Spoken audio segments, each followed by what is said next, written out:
এখন প্রশ্ন হইতেছে, কেন আওয়ামী লীগ এনসিপির জনসভায় বোমা মারল? ইন্ডিয়ার হাসিনার ধারণা ছিল বিএনপি ক্ষমতা এসে আওয়ামী লীগের স্পেস দিবে, এখন দিতেছে না স্পেস। সেইভাবে হাসিনা আর ইন্ডিয়ার মাথা খারাপ হয়ে গেছে। এরা নানাভাবে দেশে অস্থিরতা তৈরি করতেছে, টাকা পয়সা দিয়ে খুন খারাপি করতেছে। আপনি দেখছেন না, খুন খারাপি বেড়ে গেছে, কোনোভাবে সামাল দেওয়া যাইতেছে না। এগুলো হাসিনা টাকা দিচ্ছে, ইন্ডিয়া টাকা দিচ্ছে, টাকা দিচ্ছে। হাসিনা পালানোর পরে ডাকাতি করার কন্ট্রাক্ট দিছিল না, মনে আছে না? আর এনসিপি তো আওয়ামী লীগের 1 নম্বর শত্রু, ছোট দল, তাই এনসিপির উপরে হামলা করাটা তার জন্য সুবিধাজনক। হাসিনা আর আওয়ামী লীগের পক্ষে যারা ইনায় বিনায় বয়ান মানায়, পটকা তুষার, এনাস আলমগীর, পান্না পাঠা সহ যতগুলা সফট আওয়ামী লীগের আছে, এইগুলারে যদি থেরাপি দিতে না পারেন তাইলে এই ঘটনা চলতেই থাকবে। একেবারে রোলারের মতো সোজা হয়ে যাবে। থেরাপি দিবেন, বোমা হামলা বন্ধ হয়ে যাবে, সন্ত্রাস বন্ধ হয়ে যাবে, বোমা হামলা বন্ধ হয়ে যাবে, আওয়ামী লীগের তৈরি করা ভাড়াটা সন্ত্রাস সেটা বন্ধ হয়ে যাবে, দেশ শান্ত হয়ে যাবে। এরাই দেশকে শান্ত করতে দিতেছে না।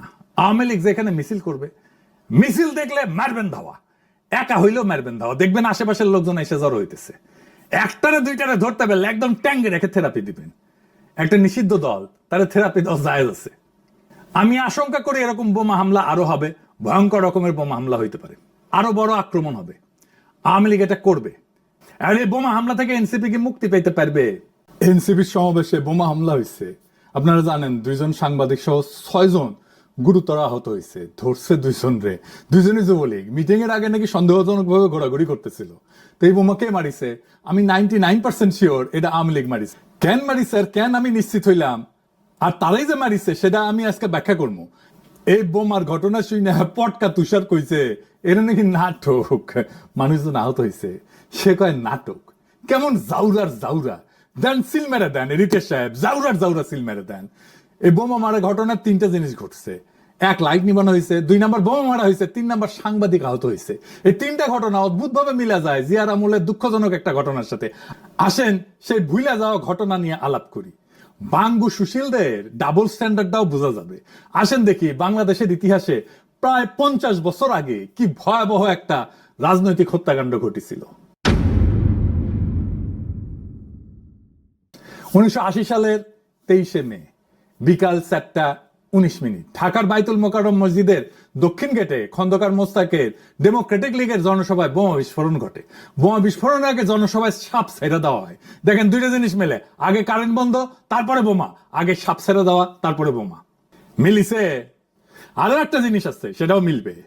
সেদিন বোমা হামলায় নিহত হয় সাংবাদিক মোস্তাফিজুর রহমান আশা সহ 16 জন, আহত হয় অন্তত 2 শতাধিক মানুষ। 16 জন মারা যায় ওই সময় একটা রাজনৈতিক জনসভায়। এতজন মানুষ বোমা হামলায় মারা যায় নাই। এটা নিয়ে প্রত্যক্ষদর্শী এবং মারাত্মকভাবে আহত সাংবাদিক এবং ছড়াকার আবু সালেহ সেই সময় দৈনিক দেশের সিনিয়র রিপোর্টার বাংলাদেশ প্রতিদিন একটা স্মৃতি কথা লিখেছিলেন।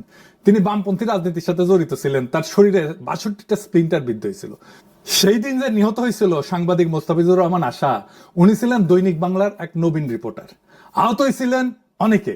জহিরুল হক দৈনিক বাংলার স্টাফ রিপোর্টার ছিলেন, মশির হোসেন দৈনিক বাংলা, কামরুজ্জামান ফটো সাংবাদিক, আব্দুল খালেক দৈনিক বাংলা, শফিকুল কবির চিফ রিপোর্টার ইত্তেফাক, রশিদ তালুকদার ছবি তুলতো বিখ্যাত ইত্তেফাকের, জাকারিয়া মিলন ইত্তেফাকের, আব্দুল মান্নান সংগ্রাম, বাঙ্গাল আব্দুল কুদ্দুস সাপ্তাহিক, আকবর মাহবুব সাপ্তাহিক, মুক্তিবাণী সহ অনেকে। মোস্তাফিজুর রহমান আশা ছিলেন নবীন একজন সাংবাদিক, কেউই তাকে চিনত না। ঢাকা মেডিকেল কলেজের হাসপাতালের বারান্দায় কাতরাইতে কাতরাইতে প্রাণ হারায়, কোনো চিকিৎসা পায়নি।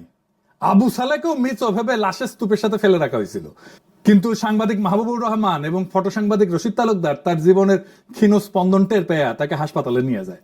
দেখেন আর একটা ঘটনা মিলল, সেটা হইতেছে লক্ষ্য সাংবাদিক যেন ইচ্ছা করে সাংবাদিকদের দিকে মারা হয়েছে।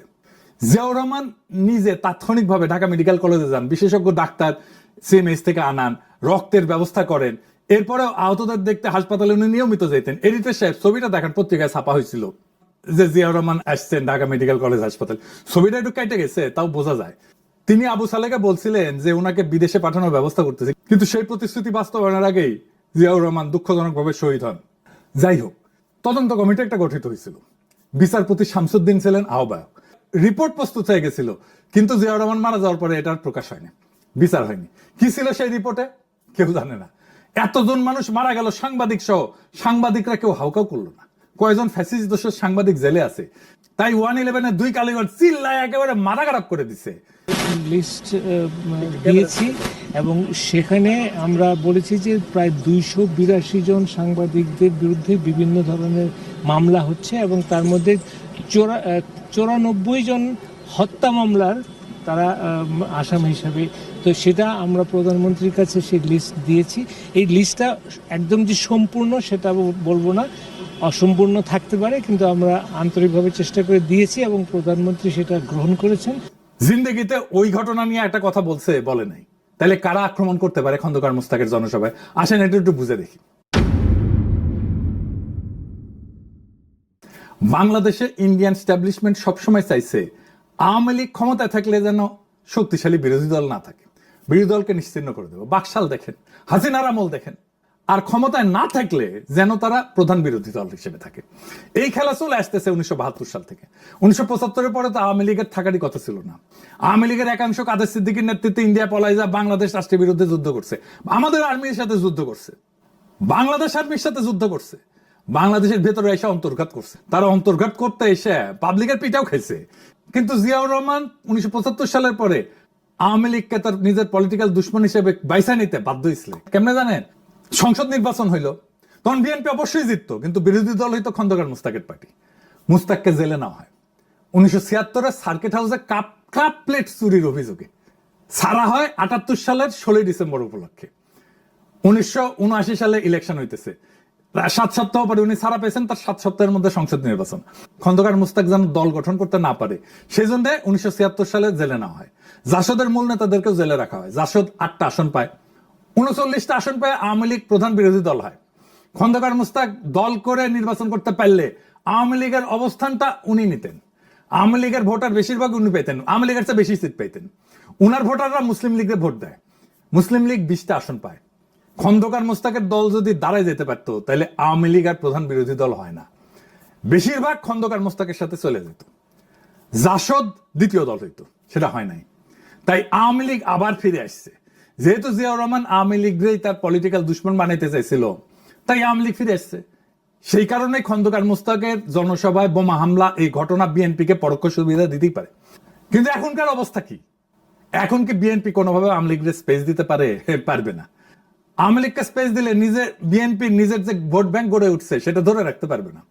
জামাত ভীতি দেখায় বিএনপি পুরো আওয়ামী লীগের ভোট নিজের বাক্সে নিতে পারবে যদি আওয়ামী লীগ ভোট না করে। আর ভোট করলে ওই ভোট চলে যাবে।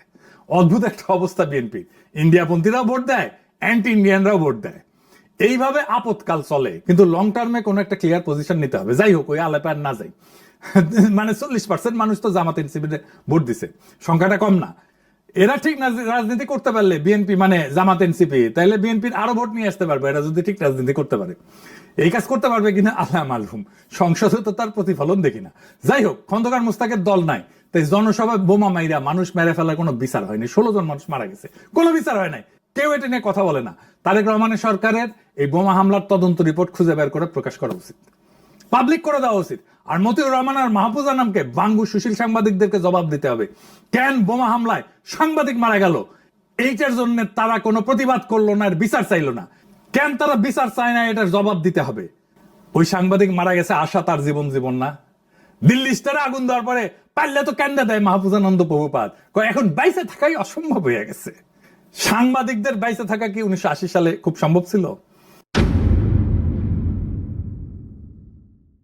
অবশ্যই মুক্তি পেতে পারবে, এটা থামায় দিতে পারবে। আমি যে স্ট্র্যাটেজি দেবো এটা মেনে চললে এ আক্রমণ আর হবে না। সেই স্ট্র্যাটেজি ফলো করলে কেউ কখনো এনসিপির জনসভায় হামলা চালাইতে পারবে না, চিন্তাই করবে না বোমা টোমা মায়ের কি দিমু শিখে দেই শিখে। আমি এনসিপি করলে সাভারে যেদিন বোমা হামলা হইলো ঠিক তার 1 সপ্তাহের মধ্যে সাভারে আওয়ামী লীগের সবচেয়ে যে বড় নেতা আছে তার বাসাবাড়ি ধানমন্ডি 32 নম্বর বানাই দিতাম। আর ওই নেতার মরিচ পটকা ঢুকায় আগুন দিয়ে দিতাম, সারা বাংলাদেশ খবর হয়ে যেত। দ্বিতীয়বার কোনো বোমা হামলা হইতো না। এখন আমার ক্ষুদ্র ভ্রাতারা কইতে পারে সাভারে তো আওয়ামী লীগের নেতারা সব পালাইছে, তাই কার মরিচ পটকা দিমু?